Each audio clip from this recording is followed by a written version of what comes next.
요한복음 12장 23절에서 25절 말씀 봉독합니다. 요한복음 12장 23절에서 25절 말씀입니다. 같이 봉독하겠습니다. 예수께서 대답하여 이르시되 인자가 영광을 얻을 때가 왔다. 내가 진실로 진실로 너희에게 이르노니 한 알의 미랄 땅에 떨어져 죽지 아니하면 한 알 그대로 있고 죽으면 많은 열매를 맺느니라. 자기의 생명을 사랑하는 자는 잃어버릴 것이요 이 세상에서 자기의 생명을 미워하는 자는 영생하도록 보존하리라. 아멘. 아멘. 오늘 말씀은 예수님께서 안드레와 빌립의 헬라인 면담 요청에 대해서 대답하시는 것을 내용으로 하고 있습니다. 빌립과 안드레가 찾아온 헬라인들을 예수님께 이렇게 인도해서 예수님 이렇게 헬라인들이 찾아왔는데 좀 만나주세요 라고 이렇게 요청을 했을 때 이제 거기에 대해서 예수님께서 말씀하시는 내용입니다. 예수님의 때에 대해서 말씀하셨습니다. 23절입니다. 예수께서 대답하여 이르시되 만나시겠다 그런 대답이 아니고 갑작스럽게 인자가 영광을 얻을 때가 왔도다 이렇게 말씀하셨습니다. 이 말씀은 예수님의 십자가 대속의 죽음의 시간이 다가왔음을 말씀하는 것입니다. 그러니까 면담 요청에 대해서 예수님의 이제 십자가 대속의 죽음의 시간이 다가왔다 이렇게 대답을 하신 거죠. 여기서 예수님은 십자가의 죽으심을 영광이라고 표현했습니다. 십자가는 실패의 표징이 아니라 승리의 상징이라는 뜻입니다. 영광은 승리를 말하는 거거든요.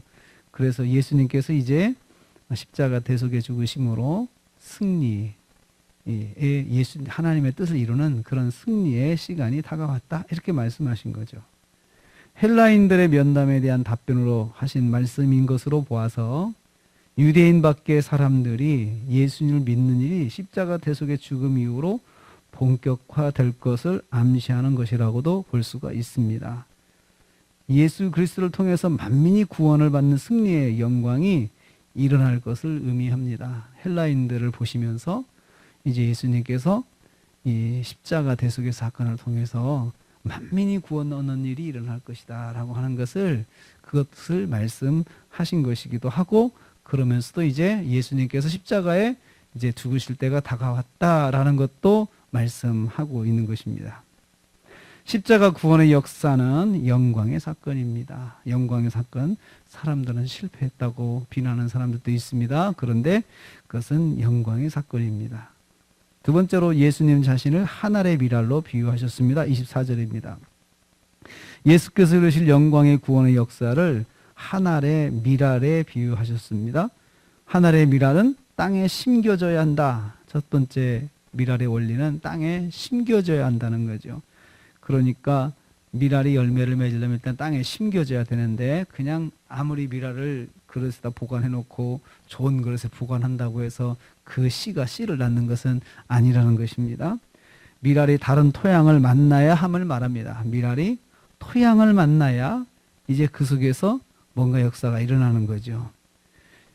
두 번째로 심겨진 미랄은 땅에서 죽어야 합니다. 만일 죽지 아니하면 한 알이 그대로 남아 있다는 것입니다. 한 알이 죽지 아니하면 한 알로 남겨집니다. 한 알이 죽지 않으면 그냥 한 알이 되어 있는 것입니다.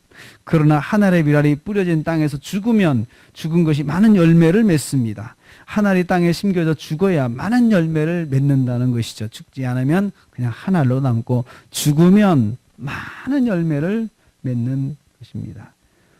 그래서 죽는 것이 많은 열매의 출발점이 되는 것입니다. 열매의 결실은 기적의 역사라는 뜻입니다. 그래서 정말 이 죽는 것은 내가 죽는 거죠. 그런데 그 다음에 열매는 기적의 역사예요. 하나님의 역사예요. 한 알의 미랄의 능력이 아니라 전능하신 하나님의 능력이 바로 열매의 원리입니다.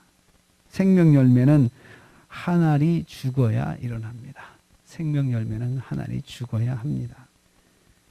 세 번째로 자기 생명을 미워하는 자가 영생토록 보존하는 것입니다. 여기 25절 말씀입니다. 예수 믿는 성도는 자기 생명을 사랑할 수도 있고 자기 생명을 미워할 수도 있습니다. 자기 생명을 사랑하는 사람은 사랑하는 자기 생명을 잃어버릴 것이다 말씀하셨습니다. 그렇게 끔찍하게 내 생명을 위하면 그 생명은 잃어버리게 되고, 그렇지만 자기 생명을 미워하는 자는 영생하도록 보존된다고 약속하셨습니다. 자기 생명을 미워하는 것은 자기 생명을 유지하고 보호하기 위해서 행하는 모든 이기적인 행위나 생각, 이러한 것들을 다 내려놓는 것입니다. 자기 생명에 미련을 갖지 않는 것입니다. 그럴 때 영생하도록 보존이 된다. 영생의 은혜가 있게 된다는 것입니다. 역설입니다. 자기가 생명을 그렇게 아끼고 보존하려고 그러면은 오히려 잃게 되고, 그리고 자기 생명을 아끼지 아니하고 내놓으면 그 생명을 통해서 영원한 생명이 또 역사가 나타난다는 것입니다. 자기 생명에 미련을 갖지 아니하는 것이 영생의 출발점이다. 이 세상에서 삶이 전부가 아니죠. 우리는 영원한 생명을 얻고 있는 사람입니다. 그 사실을 우리가 믿어야 되는 것이죠. 그렇다면 우리가 이 땅에서의 우리의 삶에 대해서 그렇게 큰 집착을 하지 않을 수가 있다는 것입니다. 오늘 예수님께서는 헬라인들의 면담 요청에 대해서 아주 중요한 말씀을 하셨습니다. 이제는 나의 때가 왔다. 내가 십자가에 죽을 때가 왔다고 말씀하셨습니다. 그리고 여기서 하늘의 미랄의 비유를 통해서 미랄이 땅에 떨어져서 죽어야 열매를 맺는다. 오늘 이 말씀을 적용하기를 원합니다. 내가 죽어야 열매가 있다. 믿음의 열매는 내가 어떤 의지적으로 뭔가를 해서 되는 것이 아니고 내가 죽어야 열매가 있다는 것입니다. 주님께서 스스로 이제 자신이 죽으셔서 이제 생명의 열매, 영생의 열매, 이것을 이제 하실 것이다 라고 예고하신 말씀이기도 합니다. 오늘 저와 여러분 하루를 살면서 우리가 내가 죽어야 열매가 있다 라는 그 말씀을 기억하시고